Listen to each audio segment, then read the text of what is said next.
Students, welcome my YouTube channel जिंदा science. Students, आज हमारा लेक्चर नंबर 8 है जिसमें हम डिस्कस करने जा रहे हैं एंडोप्लाज्मिक रेटिकुलम के बारे में। तो स्टूडेंट्स, अगर आपने मेरे चैनल को अभी तक सब्सक्राइब नहीं किया तो मेरे चैनल को सब्सक्राइब करें, और अगर मेरी वीडियो आपको अच्छी लगती है तो मेरी वीडियो को लाइक करें। Let's start our video without wasting our time. Topic है एंडोप्लाज्मिक रेटिकुलम। तो एंडोप्लाज्मिक रेटिकुलम क्या होते हैं, थोड़ा सा इसका इंट्रोडक्शन कर लेते हैं। एंडोप्लाज्मिक रेटिकुलम क्या होते हैं, एंडोप्लाज्मिक रेटिकुलम के साथ क्या जुड़ी होती है, ये जलीदार होते हैं, थैलियों या नालियों की तरह की ये इनकी स्ट्रक्चर होती है। इन्हें प्रोटीन का कारखाना भी कहा जाता है क्योंकि इसके साथ राइबोसोम्स जुड़े होते हैं, और राइबोसोम्स को प्रोटीन का कारखाना कहा जाता है। राइबोसोम जो है वो क्या बनाते हैं, वो बनाते हैं प्रोटीन, और वो इसके साथ जुड़े होते हैं। डायग्राम एनिमल सेल वाली या प्लांट सेल वाली में जाकर देख सकते हैं। या आप देख सकते हैं स्टूडेंट्स, मैंने आपको थोड़ा सा ना कल मुझसे थोड़ी गलती हो गई। मैं आपको ये कह रही थी कि राइबोसोम है, ये राइबोसोम नहीं है, बल्कि ये जो छोटे छोटे आपको टिम्स नज़र आ रहे हैं ना, छोटे छोटे बिल्कुल इस तरह के ज़रात नज़र आ रही हैं, ये राइबोसोम है। इस तरह के जो आपको ब्लू कलर के इसके साथ चिमटे हुए नज़र आ रहे हैं वो राइबोसोम है। लेकिन ये क्या है, ये रफ एंडोप्लाज्मिक रेटिकुलम है, और उसके साथ क्या अटैच हुआ, उसके साथ राइबोसोम्स अटैच्ड हैं। It is a network of membrane-bounded channel present throughout the cytoplasm of eukaryotic cell। यानी ये membrane bound का चैनल है जो कि यूकारियोटिक सेल्स हैं, यूकारियोटिक सेल्स हैं, उनके साइटोप्लाज्म में पाया जाता है। ठीक है, उनके साइटोप्लाज्म के थ्रू आउट पाया जाता है। There are two types of endoplasmic reticulum। यानी यहाँ एंडोप्लाज्मिक रेटिकुलम की कितनी टाइप्स है, 2 टाइप्स हैं। रफ एंडोप्लाज्मिक रेटिकुलम, और यार लफ्ज़ है जो इसका मुखफ़्फ़फ़ है। लफ्ज़ क्या है, रफ एंडोप्लाज्मिक रेटिकुलम। ये इनकी शक्ल कैसी होती है, खुरदरी होती है। इनकी शक्ल इसीलिए खुरदरी होती है क्योंकि इसके साथ राइबोसोम चिमटे होते हैं, और इनकी स्ट्रक्चर देखने में भी खुरदरी नज़र आती है, और ऐसे स्ट्रक्चर खुरदरी होती है क्योंकि इसके साथ राइबोसोम्स क्या होते हैं, अटैच होते हैं, चिपटी होती है। यहाँ आप देख सकते हैं numerous ribosomes are attached on its surface, यानी इसकी सरफेस, इसकी सतह पर जो राइबोसोम्स होते हैं वो जुड़े होते हैं। आर सर्व यानी rough endoplasmic reticulum serve the function in protein synthesis. तो स्टूडेंट्स, यहाँ आप देख सकते हैं कि ये डायग्राम एंडोप्लाज्मिक रेटिकुलम की है। या आप देख सकते हैं ये जो राइबोसोम है वो किसके साथ जुड़े हुए, आर मीन होता है कि रफ एंडोप्लाज्मिक रेटिकुलम के साथ राइबोसोम्स क्या हुए, अटैच हुए हैं, जुड़े हुए हैं। तो स्टूडेंट्स, अगर आप ये डायग्राम बनाना चाहते हैं तो आप मेरे चैनल जिंदा साइंस पर जाकर ये वीडियो देख सकते हैं। वहाँ मुकम्मल वीडियो है इस डायग्राम की, वहाँ मैं आपको मुकम्मल इस डायग्राम में गाइड कर रही हूँ कि ये डायग्राम किस तरह बनानी है। तो स्टूडेंट्स, ये बहुत इंपॉर्टेंट है, ये लॉन्ग क्वेश्चन में भी ज़्यादातर आ सकती है, वो पेपर्स में अकेले भी पूछ सकते हैं कि जी सिर्फ इसके डायग्राम बताएं, एंडोप्लाज्मिक रेटिकुलम की सिर्फ डायग्राम बताएं। या लॉन्ग क्वेश्चन में इस तरह के डायग्राम्स ज़रूरी होते हैं क्योंकि लॉन्ग क्वेश्चन के एक्सप्लेनेशन के लिए डायग्राम ज़रूरी होती है, क्योंकि जो एक्सप्लेनेशन होती है वो डायग्राम से ही नहीं जाते। तो स्टूडेंट्स, इसको लेबल कीजिएगा, इसकी प्रैक्टिस कीजिएगा और इसे अच्छी तरह समझिएगा।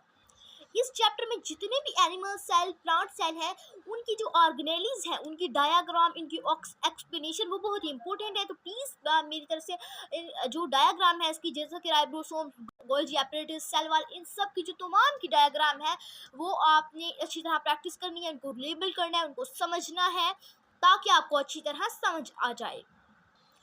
यानी ये सर्व करता है, सपोर्ट करता है, रहनुमाई करता है फंक्शन, ये प्रोटीन के काम।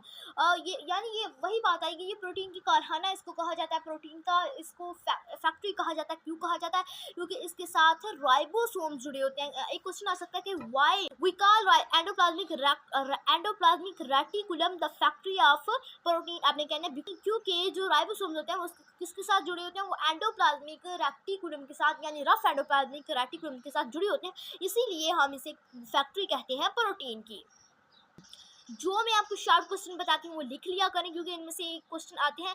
ज़रूरी नहीं कि आपने जो मैं ही क्वेश्चन बताती हूँ वो लिखने हैं या एक्सरसाइज में से याद करना है, बल्कि आपने जो भी आपको बताया जाता है, आपके सामने जो भी एक्सप्लेनेशन रखी जाती है वो सब कुछ आपने याद करना है। ठीक है, तो एक इसका कंसेप्ट है रफ एंडोप्लाज्मिक रेटिकुलम का क्या किरदार है सेल में। ये सेल में सॉरी मैं आपको बताना भूल गई थी कि जो एंडोप्लाज्मिक रेटिकुलम है ये ज़रूरी जो सब्सटेंसेस होते हैं, मादे होते हैं, उनको सेल में ट्रांसपोर्ट करता है।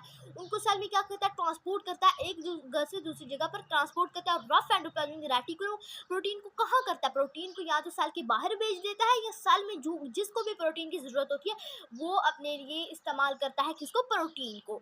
ठीक है, तो इसका कॉन्सेप्ट ये है कि ये क्या करता है, ये इसके साथ राइबोसोम जुड़े होते हैं तो ये प्रोटीन बनाता है, इसको प्रोटीन का कारखाना कहा जाता है, प्रोटीन की फैक्ट्री कहा जाता है। और राइबोसोम इसकी सतह पर जुड़े होते हैं। ये क्या काम करता है, ये प्रोटीन बनाने में अहम किरदार अदा करता है। नेक्स्ट है स्मूथ एंडोप्लाज्मिक रेटिकुलम।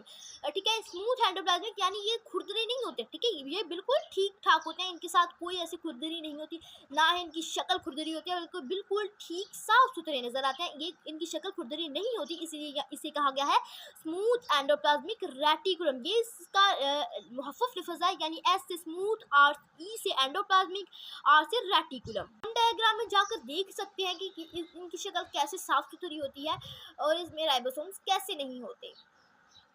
तो स्टूडेंट्स यहाँ आप देख सकते हैं कि स्मूथ है, इनके साथ राइबोसोम्स नहीं जुड़े हुए, इसीलिए इन्हें स्मूथ एंडोप्लाज्मिक रेटिकुलम कहा जाता है। ये बिल्कुल ऐसे सीरीज से हैं, इनकी शक्ल खुरदरी नहीं है क्योंकि इसके साथ राइबोसोम नहीं अटैच हुए होते, जुड़े हुए होते। तो स्टूडेंट्स अब यहाँ भी देख सकते हैं कि डायग्राम में इधर राइबोसोम इसके साथ नहीं अटैच हुए, सॉरी यहाँ आपको थोड़े थोड़े नजर आ रहे होंगे, इसके ऊपर ये राइबोसोम्स नहीं बना रहे। ठीक है, क्योंकि ये स्मूथ ईआर है, यानी एस ईआर है, स्मूथ एंडोप्लाज्मिक रेटिकुलम है, क्योंकि इसके साथ राइबोसोम नहीं जुड़े होते। यहाँ आप देख भी सकते हैं इनकी शक्ल बिल्कुल स्मूथ है, उनकी शक्ल बिल्कुल खुरदरी है क्योंकि इसके साथ ribosomes attach. It lacks ribosomes, यानी इसमें राइबोसोम्स नहीं होते। It is involve in lipid metabolism and transportation of material from one part of the body to the other. यानी ये क्या करती है, ये इसमें इन्वॉल्व होता है लिपिड मेटाबॉलिज्म, इसमें क्या होता है, इन्वॉल्व होते हैं और एक जगह से दूसरी जगह हुलिये की यानी सेल की एक जगह से दूसरी जगह जो सामान होता है वो क्या करती है, ट्रांसपोर्ट करती है। ठीक है, it is deoxified the harmful chemical that have entered the cell in muscle cell that have entered the cell, यानी जो भी यानी जो सेल में जो भी अगर कोई वायरस वगैरह अटैक कर देता है, केमिकल्स एंटर होता है, दाखिल होता है अगर सेल में, तो उसे क्या करते हैं, उसके साथ झगड़ा करते हैं, उसे ख़त्म कर देते हैं। इन मसल सेल यानी जो पट्ठों के सेल्स होते हैं, the SCR is also involve in contraction process, यानी पट्टू को हरकत देने, और इसमें जो कैल्शियम होता है पट्टू में उसको क्या करता है, उसको जहीरा करता है। ये किरदार अदा करता है स्मूथ एंडोप्लाज्मिक रेटिकुलम मसल्स में। और सेल में क्या करता है, सेल में एक जगह से जो सामान होता है वो दूसरी जगह ट्रांसपोर्ट करता है। जिस तरह ट्रक है वो सिटी में क्या करता है, एक जगह से सामान सप्लाई करके दूसरी जगह क्या करता है, ट्रांसपोर्ट करता है। तो स्टूडेंट्स हमने सब कुछ पढ़ लिया, लेकिन हम दोबारा कॉन्सेप्ट क्लियर करने के लिए इसको रिवाइज कर लेता है। तो हमने एंडोप्लाज्मिक रेटिकुलम में क्या पढ़ा, एंडोप्लाज्मिक रेटिकुलम की स्ट्रक्चर कैसे होती है, गुच्छे नुमा होती है, नालियों की तरह होता है ये एंडोप्लाज्मिक रेटिकुलम। ठीक है, और ये क्या करता है, ये प्रोटीन बनाने में अहम किरदार अदा करता है। ये सेल में सामान एक दूसरे से दूसरी जगह ट्रांसपोर्ट करता है। नेक्स्ट इसके टू टाइप्स हैं, दो किस्में, रफ एंडोप्लाज्मिक रेटिकुलम और स्मूथ एंडोप्लाज्मिक रेटिकुलम। इन दोनों में एक ही फर्क था, रफ यानी जिन खुरदरी हो और स्मूथ यानी जो बिल्कुल एक जैसी यक हो। ठीक है, तो रफ एंडोप्लाज्मिक ये था कि उसमें राइबोसोम्स होते हैं, अटैच होते हैं, इसकी वजह से उसे रफ एंडोप्लाज्मिक रेटिकुलम कहा जाता है, क्योंकि उनकी शक्ल जो है वो खुरदरी होती है, और जो राइबोसोम्स में उसमें होते हैं वो किसके साथ अटैच होते हैं, वो रफ एंडोप्लाज्मिक रेटिकुलम के साथ अटैच होते हैं। इसीलिए इनकी स्ट्रक्चर को क्या कहा जाता है, खुरदरी होती है उनकी स्ट्रक्चर, और इसके साथ राइबोसोम होते हैं, और राइबोसोम्स प्रोटीन बनाने का सबसे बेहतर जरिया है सेल में। तो इसीलिए कहा जाता है कि जो एंडोप्लाज्मिक रेटिकुलम है वो प्रोटीन बनाने का सबसे अहम जरिया है। तो स्टूडेंट्स कई स्टूडेंट को पता नहीं चलता, तो मैं आपको बता दूंगी स्मूथ एंडोप्लाज्मिक रेटिकुलम लिखा हुआ है, इसकी सेकंड टाइप है, और जो फर्स्ट नंबर पे लिखा हुआ है रफ एंडोप्लाज्मिक रेटिकुलम, ये इसकी फर्स्ट टाइप है। ठीक है, फर्स्ट टाइप के बारे में मैंने आपको बताया, मैं सेकंड टाइप के बारे में बताती हूँ कि सेल में क्या किरदार अदा करते हैं। ये क्या किरदार अदा करता है, इनमें राइबोसोम नहीं होता, लैक होते हैं, इनमें राइबोसोम नहीं होता, ये लिपिड्स होते हैं, मेटाबॉलिज्म होती है, मेटाबॉलिज्म पर मुश्तमिल होते हैं, और ये सेल में एक सामान को एक जगह से दूसरी जगह क्या करता है, ट्रांसपोर्ट करते हैं। ये पट्ठों की जो कैल्शियम होती है उसको जहीरा करते हैं और पट्ठों को हरकत देने में भी मदद देते हैं। तो स्टूडेंट्स आई होप तो आपको मेरा मेथड समझ आ गया होगा, लेकिन अभी भी आपको कोई कंफ्यूजन है, समझने में कोई कंफ्यूजन है, तो आप कमेंट सेक्शन में आकर पूछ सकते हैं बिला झिझक। तो स्टूडेंट्स अगर आपने मेरे चैनल को अभी तक सब्सक्राइब नहीं किया तो मेरे चैनल को सब्सक्राइब करें, और मेरी अगर आपको अच्छी लगती है तो मेरी वीडियो को लाइक करें। तो स्टूडेंट्स आज के लिए इतना ही काफ़ी है। अल्लाह हाफिज़, मिलते हैं नेक्स्ट वीडियो में।